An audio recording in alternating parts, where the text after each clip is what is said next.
গত 4 দিনের লাগাতার বৃষ্টিতে ভেঙে পড়ল কাঁচা বাড়ি। সোমবার গভীর রাতে ঘটনাটি ঘটে কুলটি থানার নিয়ামতপুরের মুচিপাড়ায়।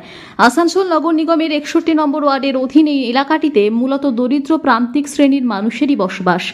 এলাকায় অধিকাংশই মাটির কাঁচা বাড়ি। গত 4 দিন ধারা বর্ষণে এলাকার বহু বাড়ির ভিত আলগা হয়ে গেছে। এরই মধ্যে ছবি দাস নামে এক মহিলার বাড়ির একটা অংশ হুড়মুড় করে ভেঙে পড়ে। ছবি দেবী বলেন, রাত্রে তার 3 সন্তান ও শাশুড়িকে নিয়ে তিনি গভীর ঘুমে আচ্ছন্ন ছিলেন। সেই সময় বাড়ির একটি অংশ ধসে পড়ে। ভাগ্যক্রমে কেউ হতাহত হননি। ছবি দেবীর দাবি, এলাকার পুরমাতা এবং আসানসোল নগর নিগমের মেয়র পরিষদ ইন্দ্রাণী মিশ্রকে তারা বেশ কয়েকবার প্রধানমন্ত্রী আবাস যোজনায় পাকা বাড়ির জন্য আবেদন জানিয়েছেন, কিন্তু তাদের সেই আবেদনে সাড়া দেননি পুরমাতা। ছবি দেবী বলেন, যত বাড়ি ইন্দ্রাণী দেবীর কাছে পাকা বাড়ির আর্জি নিয়ে গিয়েছেন, তারা তত বাড়ি তাদের বলা হচ্ছে এই মুহূর্তে প্রধানমন্ত্রী আবাস যোজনার প্রকল্পটি বন্ধ রয়েছে। তিনি প্রশ্ন তোলেন, চারিদিকে জিনিসপত্র ছড়িয়ে ছিটিয়ে রয়েছে, এই অবস্থায় তারা ছেলেপুলে নিয়ে যাবেন কোথায়? যদিও এই ব্যাপারে স্থানীয় প্রশাসনের তরফে কারোরই কোনো ইতিবাচক উদ্যোগ দেখা যায়নি।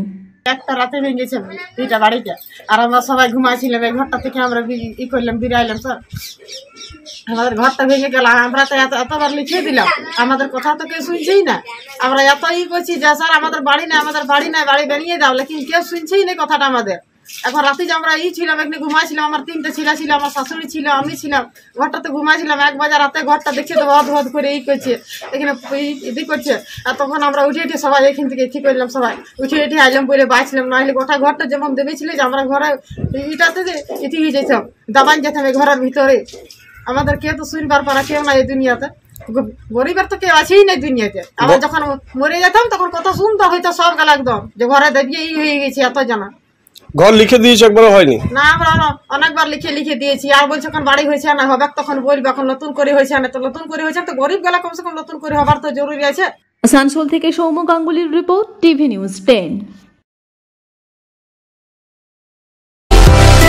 সুলভ সঠিক চিকিৎসার একমাত্র প্রতিষ্ঠান বিবেকানন্দ হসপিটাল। 24 ঘন্টা emergency service, blood bank, trauma care. আপনাদের সেবায় আমরা তৎপর।